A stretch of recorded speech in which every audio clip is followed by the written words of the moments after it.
Dans notre enfance, nous avons tous couru les bois à la recherche de l'aventure. Et tous, nous avons eu des rêves de cabane. Évocatrices d'écoles buissonnières et donc de liberté, les cabanes nous transportent dans un univers de contes de fées. Celles perchées au creux des arbres sont encore plus magiques. Car n'est-ce pas le rêve des enfants, petits ou grands, que de vivre dans les branches, tels des Robinson Crusoe de la forêt, avec des oiseaux pour voisins et en tutoyant la canopée et les étoiles. Dans ce film, nous allons partir à la découverte de cabanes perchées, remarquables par leur environnement, leur architecture et leurs usages, mais aussi par l'esprit de ceux qui les ont rêvées, puis construites avec leur âme d'enfant.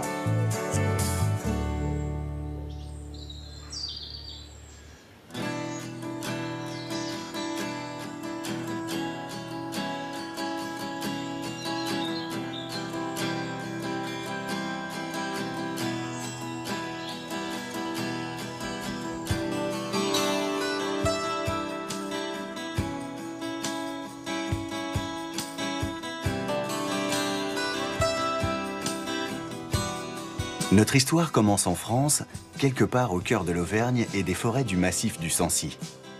Un territoire préservé où Mathieu et Thomas, 30 ans à peine, ont rêvé très fort qu'ils ne grandiraient pas complètement. On est beaucoup à avoir fait des cabanes quand on était plus jeune, c'est un peu dans notre ADN. Quand on était petit, combien on a été à vouloir faire des cabanes dans les arbres et à pas y dormir dedans et pourtant à vouloir y dormir dedans et faire sa maison.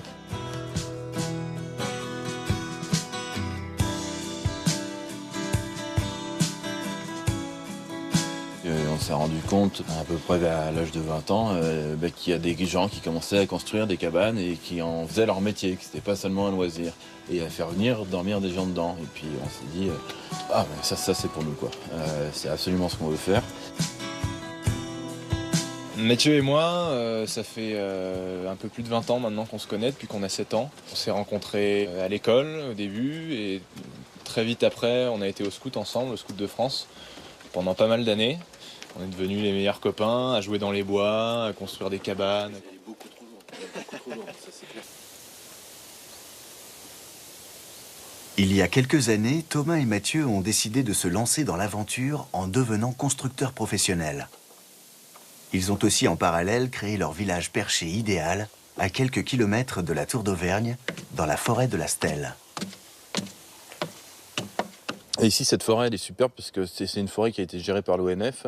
Du coup, elle était régulièrement exploitée, ce qui fait que les arbres n'ont pas poussé trop serrés. Et en même temps, il n'y a pas que des résineux. On a aussi pas mal de hêtres et de bouleaux dans la forêt, ce qui fait que ça fait une forêt en finale qui est mixte, donc avec des couleurs vraiment sympas, une diversité. À toutes les saisons, ça fait des couleurs différentes. On ne se sent pas oppressé comme dans une sapinière plantée, comme on en voit beaucoup ailleurs. Là, les arbres sont espacés et en plus, on a des feuillus. Du coup, ça donne un mélange vraiment, vraiment sympa, quoi. Mathieu et Thomas viennent d'achever leur 5e cabane perchée. Comme pour les autres, son installation ne s'est pas faite au hasard. L'emplacement des cabanes dans la forêt, c'est la chose la plus importante. C'est-à-dire d'abord, il y a le choix des arbres. Il faut choisir les arbres qui sont en bonne santé, qui sont suffisamment forts pour accueillir les cabanes. Et après, il faut choisir les arbres, si on a le choix, pour faire en sorte que les cabanes ne se voient pas, que les gens ne se voient pas d'une cabane à l'autre. On a orienté les terrasses, on a orienté les cabanes, et on les a mis à des endroits où, oui, ils ont l'impression chacun d'être perdus et d'avoir leur espace, leur bout de forêt à eux.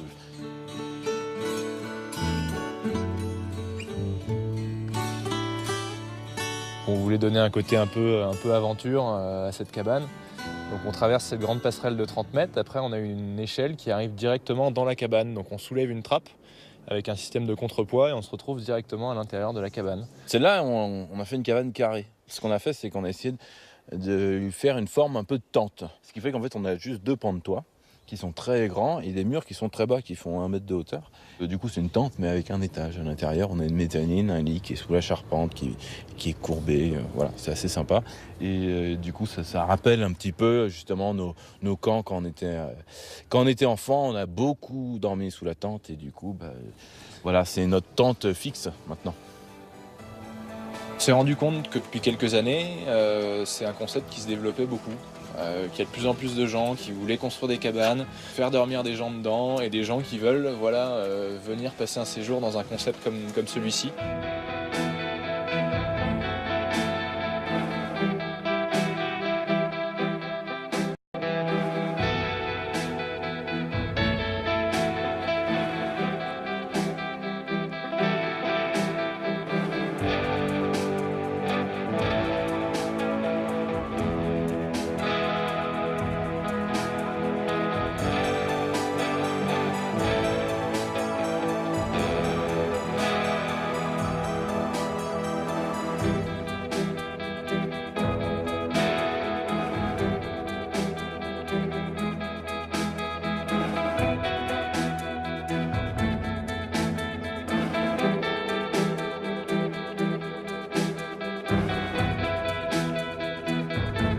Celle-ci, c'est la plus haute et la plus isolée. Il n'y a personne autour, vous ne voyez pas les autres cabanes.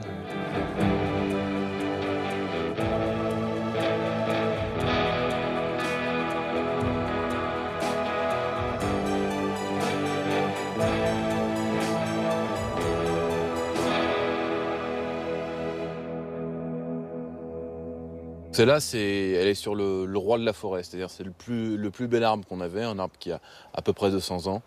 Et même à 13 mètres, l'arbre est encore très gros et très impressionnant. Le monde vous appartient, vous vous sentez libre. Voilà, mais c'est vraiment la sensation qu'on a en étant en haut. Thomas et Mathieu ont le souci de respecter les arbres et leur environnement. Nous, quand on fait des cabanes, l'objectif, c'est que ça s'intègre le mieux possible dans la nature. Parce qu'aujourd'hui, là, on a des cabanes qui sont dans une forêt, où jusqu'à aujourd'hui, il y a quelques chemins de randonnée, quelques pistes de ski de fond, mais c'est tout. Et on n'a pas envie de dénaturer cet espace. Donc on va essayer de s'intégrer au mieux, donc on va utiliser du bois. C'est du résineux qui a poussé dans la région.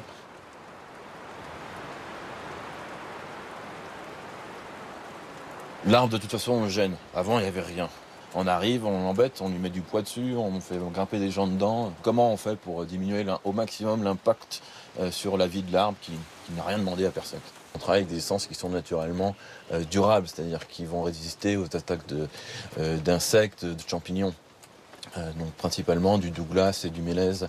On utilise aussi du châtaignier, qui est plus lourd, donc ça on s'en sert plutôt pour les rambardes. Les bois tordus, donc on s'en sert pour faire nos rambardes d'escalier ou de terrasse. Et pour les toitures, on utilise la tuile de bois et on peut travailler avec du châtaignier caissier ou fendu. Le fendu est mieux, mais ça coûte plus cher. Comme la fibre du bois n'est pas cassée, l'eau coule dessus, ça pénètre très peu dans le bois. Et du coup, c'est des tuiles qui tiennent très très longtemps, même plus que des tuiles classiques parfois de maison.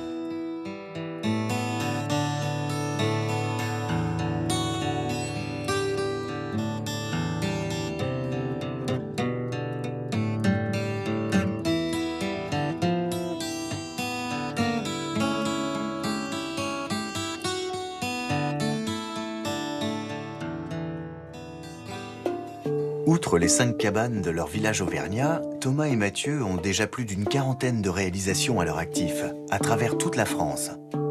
Notamment en Drôme provençal, sur la commune de la Motte-Chalençon, une région d'une grande beauté dont certains sont tombés follement amoureux. C'est l'endroit où je veux vivre, l'endroit où je veux mourir, comme je dis, parce que j'adore ce lieu. Et puis c'est magique, c'est un lieu qui nous soigne. Moi j'appelle ça plutôt le paysage, enfin, le paysage, parce que c'est magnifique et c'est vrai que ça fait tellement du bien de venir découvrir la nature.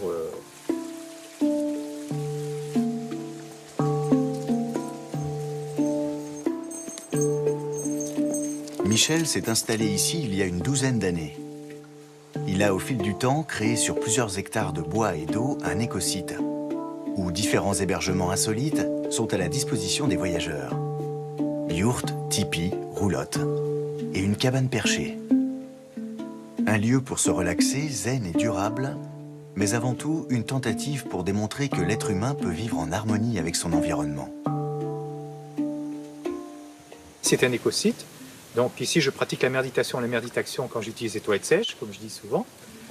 Il y a la phytoépuration, et les gens ici ils viennent se ressourcer près de la nature, sur un milieu écologique.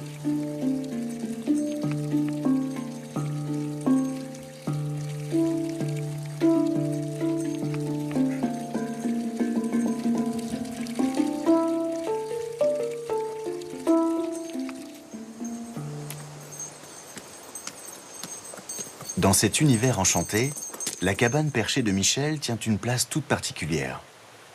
La cabane qu'on a faite avec Aban, là, qui est magnifique, elle est encore plus belle que je pouvais l'imaginer.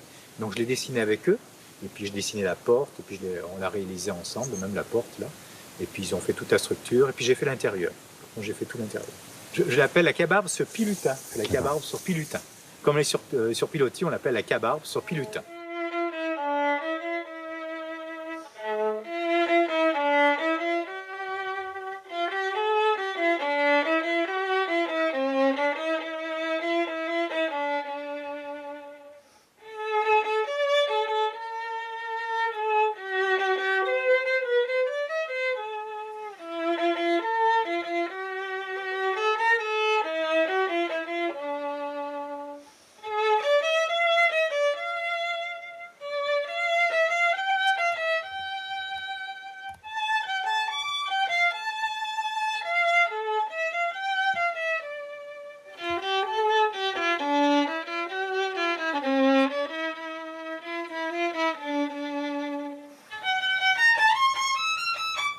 J'ai envie que ce soit un lieu aussi d'inspiration pour les artistes, des musiciens, des chanteurs.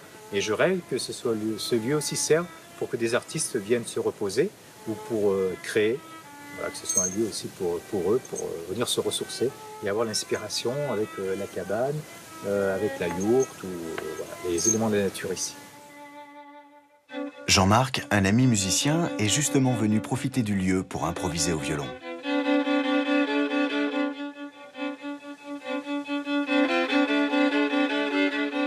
Ici, il y a un petit côté celtique avec tous les lutins, tout ce petit pop de la nature, comme on l'appelle, qui est présent sous forme de petites représentations à l'intérieur de la cabane, de statuettes, mais qui est surtout présent sous forme réelle, hélas invisible pour mes yeux et la caméra, mais bel et bien présent. Et cette ambiance de bois, en plus, voilà, hein, le violon... les bois, ils doivent se comprendre entre eux, ils doivent résonner et se parler.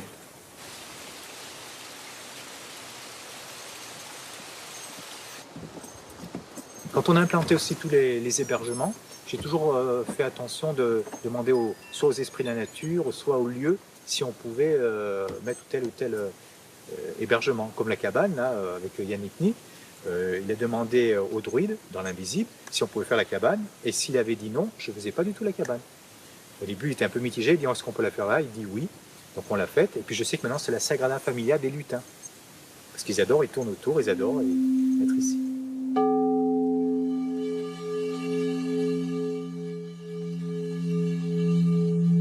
Michel veut croire au pouvoir de la cabane et de l'écosite de changer le regard de ses visiteurs sur le monde.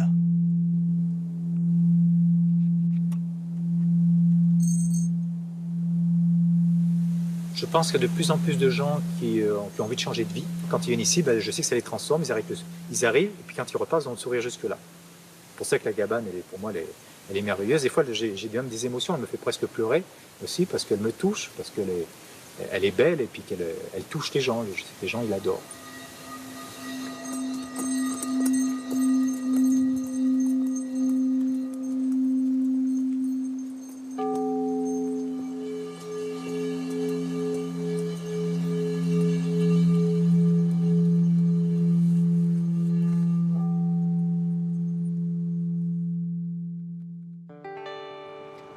Les cabanes ne sont pas des organismes éternels, quoique souvent durables. Pour Mathieu, notre constructeur auvergnat, il est aussi question d'entretenir ses propres créations. Retour dans le massif des Vosges, sur son versant lorrain, où Aban a construit il y a 2 ans une cabane, très atypique, l'une de ses préférées. Nichée au cœur de la station de ski de la Bresse, la clairière aux cabanes réunit différents hébergements insolites, et notamment la tribu perchée, véritable prouesse architecturale composée de 3 cabanes comme suspendues dans les airs. Ce qu'on va faire, c'est qu'on va se prendre là par la fenêtre et on va moiser aussi celle-ci, là, celle qui est le plus à l'extérieur. Le poids. Ouais, voilà. Alors, elle n'a pas bougé cet hiver avec la neige, mais comme celle-là un peu flambée, bon, par sécurité, on le fera. Donc, ça se passe Pour l'heure, Mathieu et Jocelyne, la propriétaire, font le point sur les travaux à effectuer sur la structure. Ça se passe comme on veut. La tribu perchée est le fruit d'une rencontre entre le désir de Jocelyne et de son époux et le savoir-faire de Mathieu et de son équipe. Mais on a sélectionné des constructeurs qui nous paraissaient vraiment très très bien. À Bannes, avec Mathieu, on a tout de suite eu un très bon contact et on a étudié avec lui le projet. On ne les a pas laissés faire entièrement. On a dit on va étudier un projet qui soit différent des autres, qui soit magique. On a essayé de trouver un truc un peu fou, quoi. Effectivement, on a fait quelque chose, enfin, je pense, d'un peu fou. Donc l'idée, c'était de faire une cabane sur plusieurs niveaux. C'est un triptyque, il y a 3 cabanes. Il y en a une à 14 mètres, une à 12 mètres et une qui pend au milieu. Et en fait, dans chaque cabane, il y a des étages. Et donc l'idée, c'était d'amener les gens dans un labyrinthe perché, c'est-à-dire qu'on arrive, on monte, on va dans une cabane, il y a des escaliers qui descendent, des escaliers qui montent, on remonte et puis là on a une passerelle, une espèce de coursive, un peu comme dans un château fort, et puis on reprend un escalier, on découvre une autre cabane où il y a des lits qui montent, après on reprend un escalier, on retourne dans l'autre cabane. Voilà, l'idée c'est de s'amuser, de se perdre en l'air dans une cabane.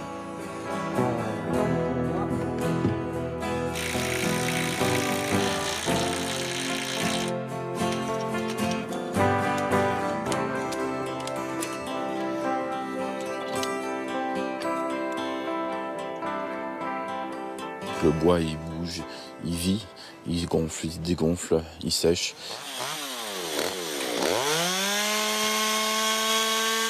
De toute façon, le bois bouge, et du coup la structure bouge. Dans un arbre encore plus, puisqu'on est sur un support vivant, et ce support vivant, il évolue. On lui a mis une contrainte, qui est une cabane, et lui, il réagit par rapport à cette contrainte.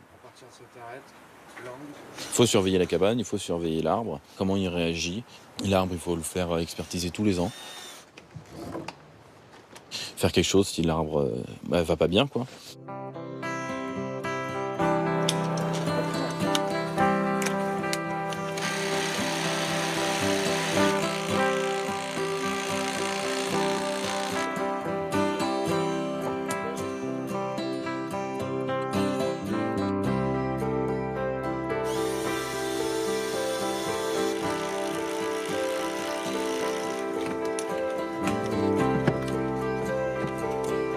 C'est une petite maison, une cabane, donc c'est-à-dire qu'on fait à la fois la structure, la plateforme, puis après on va monter les murs, on va faire le bardage, on va faire la couverture, et puis après on va faire les portes à l'intérieur nous-mêmes, on fait de la menuiserie, donc il faut élaguer d'abord l'arbre s'il y a besoin de l'élaguer.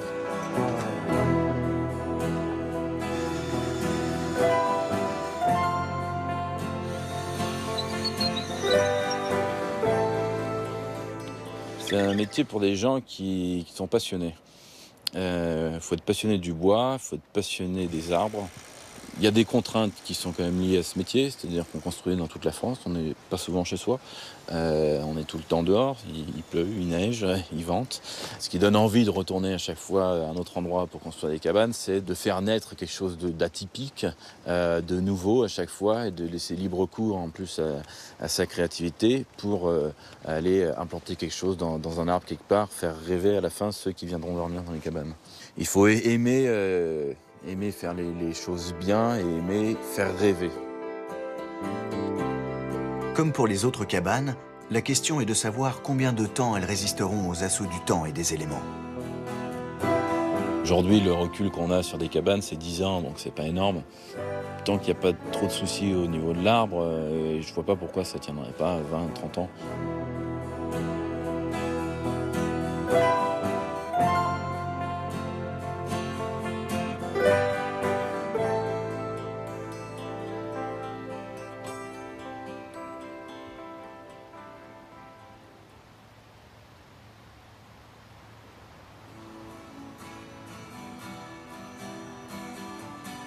Au nord de la Dordogne, entre Limousin et Périgord, Olivier et sa famille, eux, ont tout quitté pour refaire leur vie en pleine nature. Pari gagné, grâce notamment à la solidarité rurale. Quand on a acheté, il n'y avait qu'une grange. Et les voisins nous ont proposé une vieille maison abandonnée pour mettre nos meubles, nos cartons et tout, le temps de faire nos travaux. Comme on est de la ville, on a acheté une faux à l'ancienne, comme on avait vu à la télé, quoi. Et eux, ils étaient là tous le dimanche en train de nous regarder, il y avait des ronces partout. Et ils étaient morts de rire. Et bon, au bout d'une demi-heure, il y en a un qui était chez le tracteur et puis un gros gyro derrière. Et en une demi-heure, ils nous avaient tout nettoyé. On est dans une campagne très sympathique. Et d'ailleurs, les gens qui viennent en vacances ici le disent. Ceux qui reviennent, même au supermarché, les caissières les reconnaissent d'une année sur l'autre. C'est génial, quoi. Je veux dire, c'est plus des anonymes, c'est des gens qui sont à la Jarousse en vacances. Les gens s'y retrouvent, quoi. C'est vraiment génial, cet état d'esprit. Il y a une qualité de vie chez nous en Dordogne.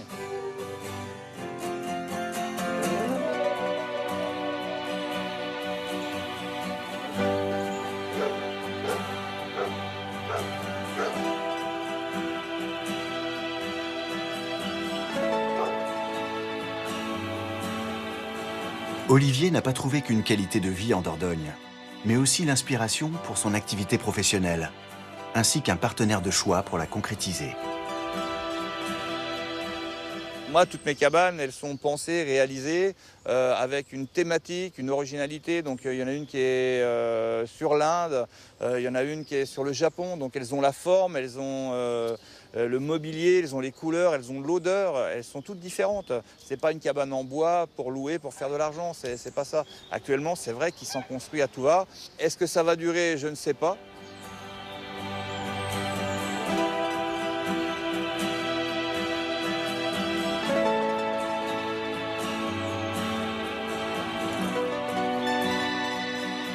Je cherche quelque chose de différent, de ludique pour m'amuser, quelque chose qui va changer d'une chambre d'hôte, d'une chambre d'hôtel ou d'un beau gîte. Et Olivier a eu une nouvelle idée. Ce qui m'intéressait, c'était d'être perché dans les arbres, d'avoir juste une chambre. Voilà, je voulais pas une cabane complète, je voulais juste une chambre et surtout avoir une vue dégagée sur le ciel. Donc il y avait des petites constructions au sol avec un toit panoramique pour voir le ciel. Je me suis dit pourquoi on ne ferait pas la même chose à l'intérieur d'une sphère, carrément dans les arbres.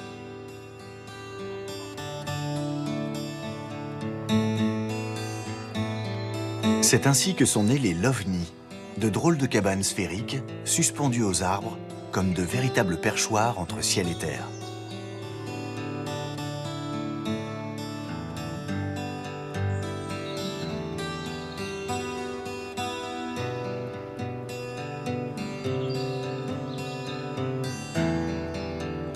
Et je voulais absolument pas faire une terrasse en bois parce que ça aurait gâché tout le paysage et l'aspect ludique du love. Donc j'ai trouvé ce système de filet de sécurité tendu tout autour qui sert de grand hamac.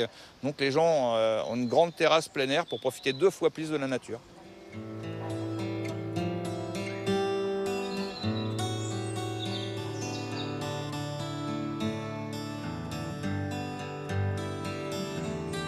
Les gens ils sont en osmose avec la nature. S'il y a des grelons, bah, ils ont les grelons. S'il y a un éclair, enfin s'il y a des éclairs, ils ont un feu d'artifice. S'il y a une nuit étoilée, bah, et qu'ils en profitent. S'il y a la pleine lune, bah, ils peuvent la suivre toute la nuit. Bah, ils peuvent dormir aussi, bien sûr. Mais bon, je veux dire, quelle que soit l'heure de la nuit, ils sont vraiment en osmose dans la nature.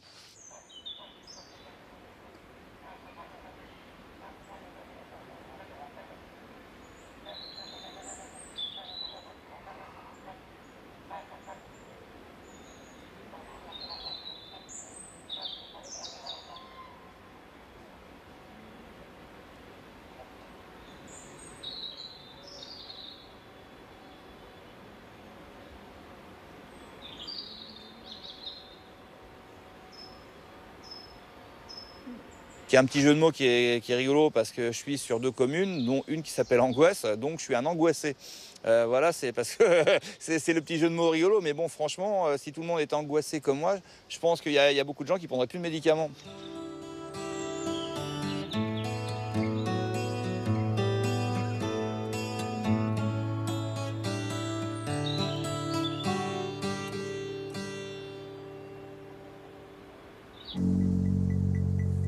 Nous partons justement à 1000 km au nord de Stockholm. Au cœur de la Laponie suédoise, la petite vallée du Luleå est un bout du monde paisible et reposant. Au bord de la route 80, c'est un petit pensionnat familial que tiennent Britta et son mari Kent. Un jour, un film a changé leur vie. Un jour, un ami de Stockholm est venu ici pour réaliser un documentaire intitulé « Les amoureux des arbres ». Il a filmé pendant 2 étés de suite et à l'époque, nous n'avions pas beaucoup de visiteurs. Après le tournage, nous avons commencé à louer aux touristes la cabane perchée qu'il avait aménagée pour les besoins du film. Et elle a eu immédiatement un succès fou. Britta et Kent ont donc eu l'idée de poursuivre l'aventure en créant un hôtel différent. Kent organise même des visites guidées au cours desquelles il raconte la jeunesse du projet. Après le film, on s'est dit, pourquoi ne pas construire nos propres cabanes? Nous avions déjà notre petite auberge et nous souhaitions nous agrandir pour avoir plus de clients. Or, en 2008, je suis parti en vacances en Russie pour pêcher. J'y ai rencontré des architectes et je leur ai parlé de mon projet de cabane en leur proposant de les dessiner. En tout, 5 architectes scandinaves sont venus en repérage pour choisir leurs arbres et sont rentrés chez eux avec pour mission de créer des chambres d'hôtel incroyables. Voici la cabane, c'est l'une des premières que nous avons suspendues en 2010. C'est une chambre pour 2 personnes, elle est accrochée à ses 4 pins et pèse très lourd, environ 7 tonnes. Mais chacun de ces arbres peut supporter jusqu'à 20 tonnes. Sur un seul arbre? Oui, jusqu'à 20 tonnes. C'est incroyable. J'aime bien l'espace extérieur. Oui, la terrasse. La plupart de nos visiteurs, les 3/4 environ, arrivent de l'étranger, majoritairement du Royaume-Uni, d'Australie aussi, et bien sûr de Suède. Oui, ils viennent de partout. Et pour beaucoup, la motivation principale de leur voyage en Suède, c'est de venir séjourner dans le Tri-Hôtel.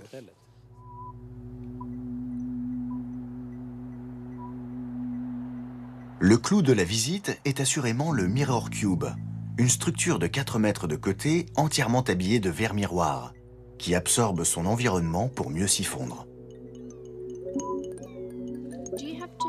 Est-ce que vous devez enlever la neige sur le toit l'hiver? Oui, on doit l'enlever. Par contre, on n'a jamais lavé les parois depuis 5 ans. Il faut que vous jetiez un coup d'œil à l'intérieur.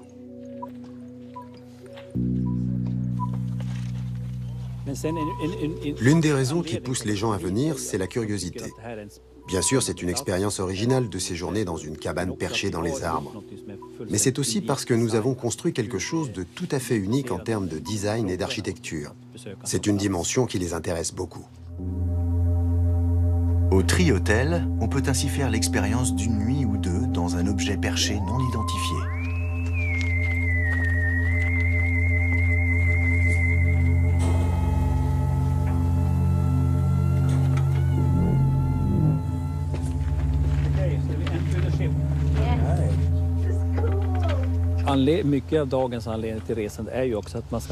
Si les gens viennent ici, c'est aussi parce qu'ils savent qu'ils vont vivre une expérience exceptionnelle, au plus près de la nature, dans un endroit authentique et préservé, sans artifice.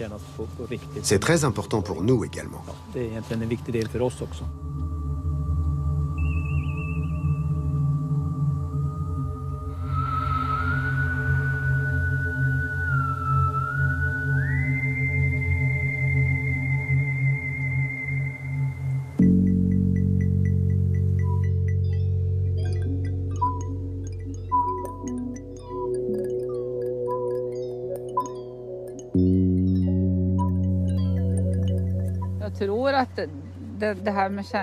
Je pense que vivre en hauteur dans un arbre est une sensation que tout le monde a expérimentée dans l'enfance.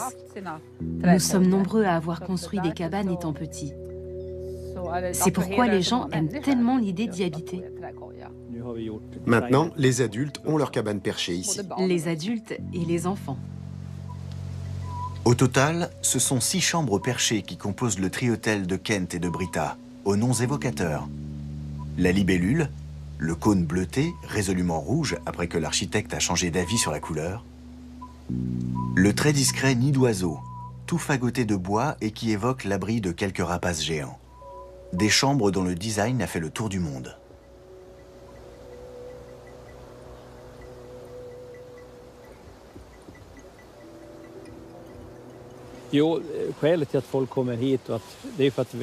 Aujourd'hui, nous sommes célèbres, même très célèbres. Nous sommes fiers que le Tri-Hôtel soit devenu un lieu incontournable en Suède, que nos visiteurs viennent spécialement pour y séjourner. C'est très agréable et très excitant. Oui, c'est vrai. Je dois bien admettre que le Tri-Hôtel est devenu une enseigne très connue dans le monde entier, même si en fin de compte, nous ne sommes jamais qu'un petit hôtel avec 6 chambres.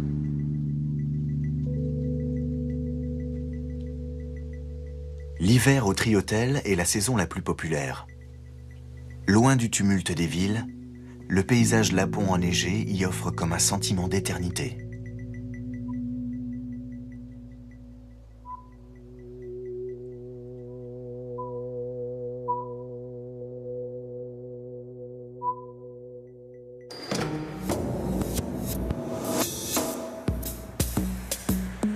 À 2000 km au sud du cercle polaire, Berlin, la capitale de l'Allemagne.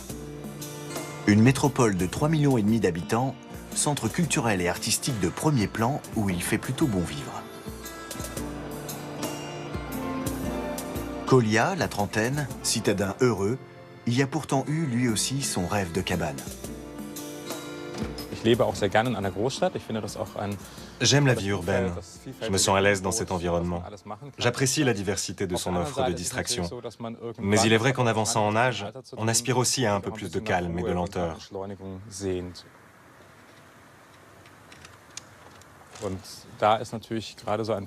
À cet égard, une telle cabane perchée est l'endroit idéal grâce à la proximité tout à la fois de la ville et de la nature, qui m'offre détente et repos.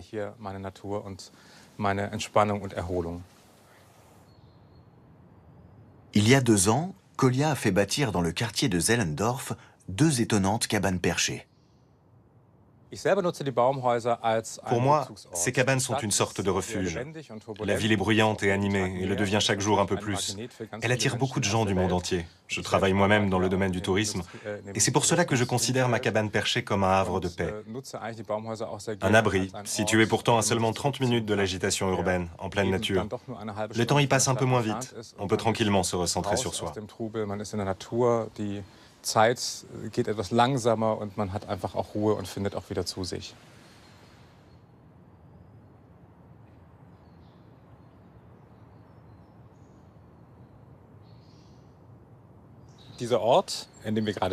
Ce lieu dans lequel nous nous trouvons est en fait un terrain qui appartient depuis longtemps à ma famille. Bien qu'il y ait eu différents projets, on ne savait pas trop quoi en faire. Jusqu'au jour où on a décidé avec mon grand-père d'y ériger une construction expérimentale.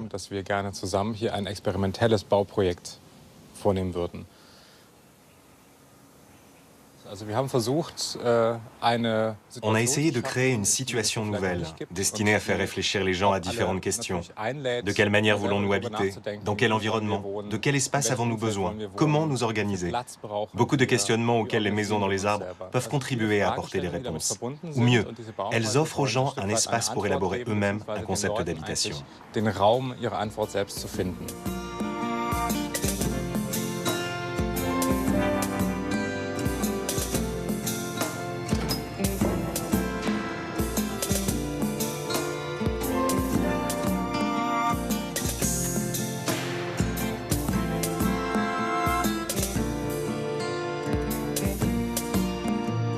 Zellendorf, le quartier où sont bâties les cabanes, est l'un des plus verts de Berlin.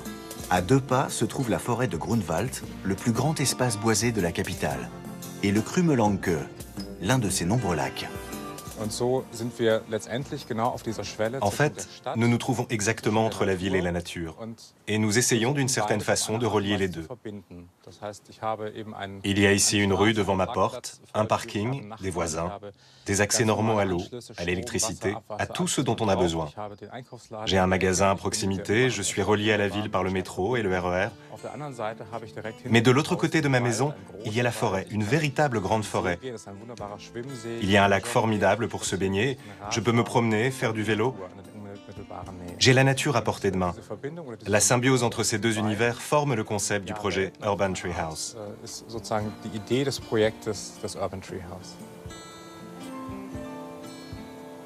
Si les cabanes de Zellendorf demeurent uniques en leur genre à Berlin, Kolja croit à leur multiplication dans les villes.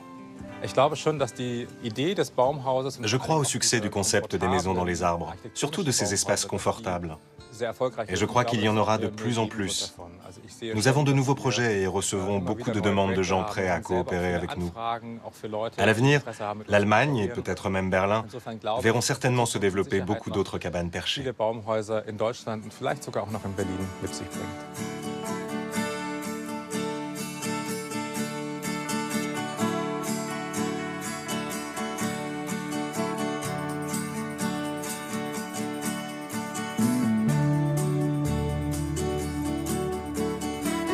Nous voici près de Caen, dans la belle campagne normande du village de Mésidon-Canon. Hervé y a lui aussi cru au succès des cabanes dans les arbres. Et il a vu grand, ou plutôt haut. Ça paraît simple de faire une cabane dans un arbre. Tout le monde peut faire une cabane dans n'importe quel arbre, mais pour qu'elle soit agréable à vivre, c'est très très compliqué. La cabane qu'Hervé a baptisée Aigle porte bien son nom. Cette cabane est très haute, elle n'est pas pour tout le monde. Il faut vraiment être un peu aventurier pour monter là-haut, elle est à 22 mètres. Donc ça reste encore étrangement la cabane la plus haute de France. Et c'est pour des gens qui ont l'habitude donc n'ont pas le vertige et qui ont l'habitude de monter dans des parcours un petit peu plus compliqués que les cabanes normales.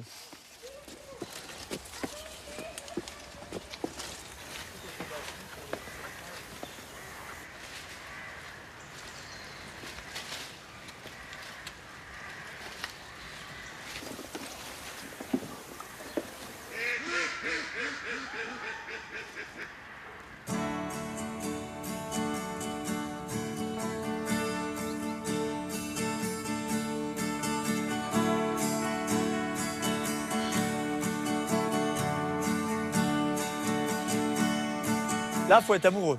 Il faut être amoureux et aventurier. Il faut réunir ces deux qualités et après, c'est quand même le bonheur parce qu'on est un peu comme sur une île, il n'y a personne pour nous embêter. On est comme sur un bateau parce que c'est assez petit, donc on est tranquille. Si on s'engueule, c'est foutu.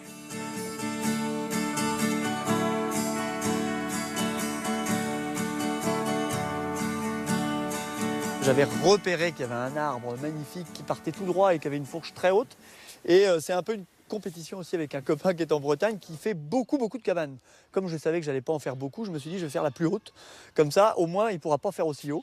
Et j'ai fait une cabane donc à 22 mètres. Il en a fait une à 21 mètres pour essayer de me rattraper, mais il n'a pas encore réussi à en trouver une plus haute.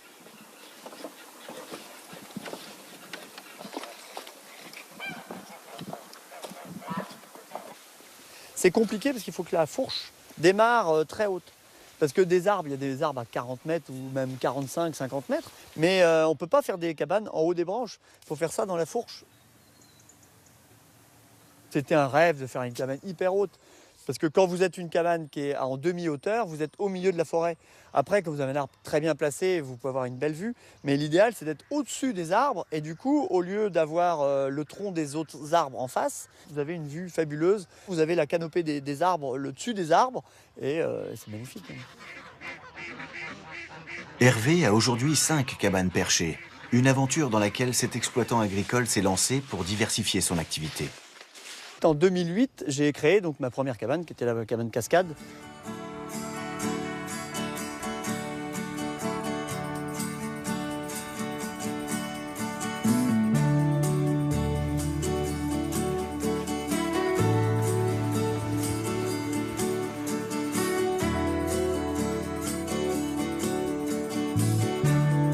Cette cabane a été faite un peu au hasard, sans savoir si ça allait fonctionner, et puis ça a très bien fonctionné.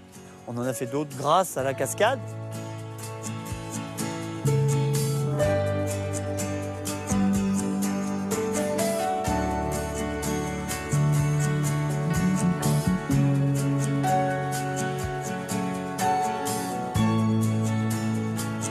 J'ai repris cette ferme en sachant pas trop d'abord quoi faire. Et puis de fil en aiguille, j'ai pris pas mal d'animaux, parce qu'il y a quand même 60 hectares. Donc on a installé des animaux de tout genre, parce que j'aime bien les animaux. Donc ils sont installés un petit peu partout dans les champs.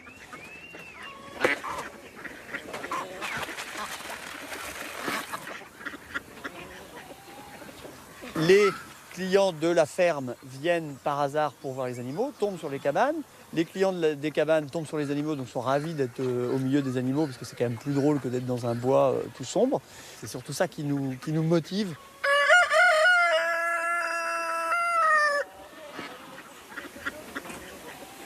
Les cabanes, c'est pas une mode, c'est une nouvelle habitation.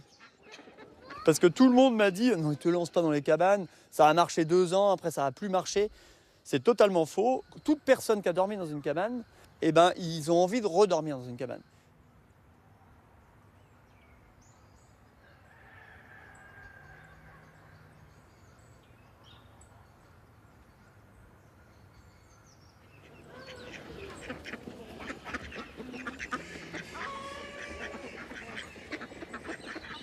Chez les Mésérac, le virus des cabanes se transmet de génération en génération.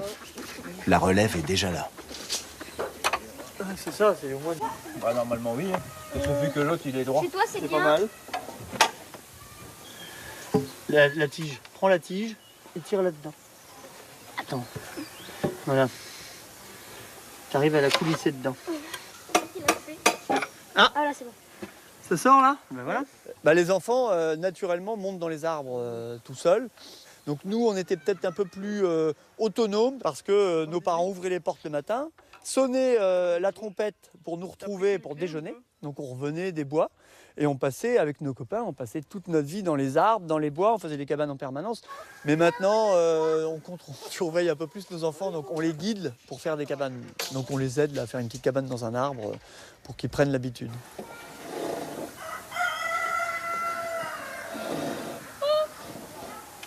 Là. En fin de compte, grâce à ces cabanes, Hervé a pu perpétuer son héritage et sauvegarder un mode de vie au plus près de la nature. J'ai pu relancer la ferme, qui était un peu en fin de vie, et je vis maintenant à l'endroit où je suis né pratiquement. Donc c'est la terre de mes ancêtres, donc ça change tout.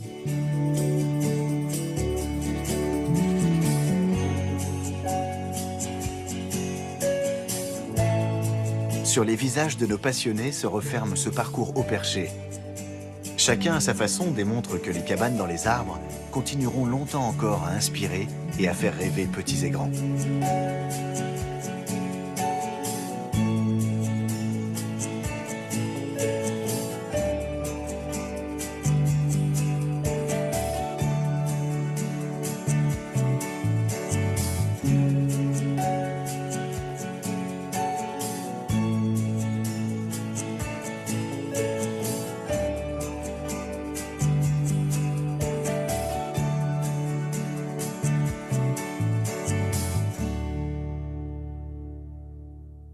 Une soirée avec les Barons en Pin.